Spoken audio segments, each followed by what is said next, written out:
C'est assez satisfaisant et puis c'est, je dirais, à la mesure de la gravité de l'agression que ce pompier a subie qui, encore une fois, dans les circonstances dans lesquelles il intervenait, aurait pu être particulièrement grave. Oui, à mon sens, c'est une peine qui est juste par rapport à ce qui s'est passé et également à ce qui aurait pu se passer si elle avait réussi à s'emparer de cette lance à incendie. C'est une question difficile, que ça ait du sens. En tout cas, il y a eu un débat sur ce point et on ne peut pas considérer d'avance que le renvoi est acquis. Donc, madame ne pouvait pas prendre en otage comme ça le tribunal et les parties civiles.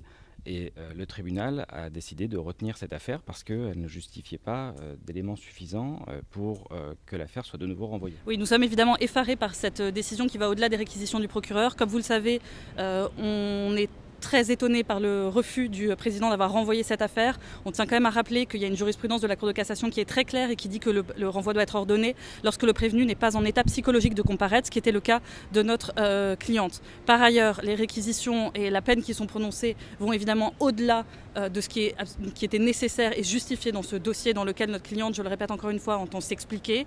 On a l'impression que le président et les membres du tribunal n'ont pas regardé ce dossier puisqu'il nous a été raconté qu'il aurait été fait état de faits erronés concernant notamment la personnalité de notre cliente, qu'elle serait au RSA, qu'elle aurait 2 filles. C'est absolument faux.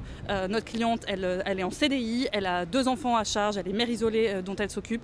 Notre cliente, elle entendait s'expliquer sur les faits qui lui sont reprochés et en aucun cas les faits qui lui sont reprochés et qu'elle reconnaît d'ailleurs partiellement et sur lesquels elle viendra s'expliquer devant la cour d'appel car il est évident que nous allons faire appel, ne justifiaient le prononcé d'une telle sanction. Ce jugement est aberrant.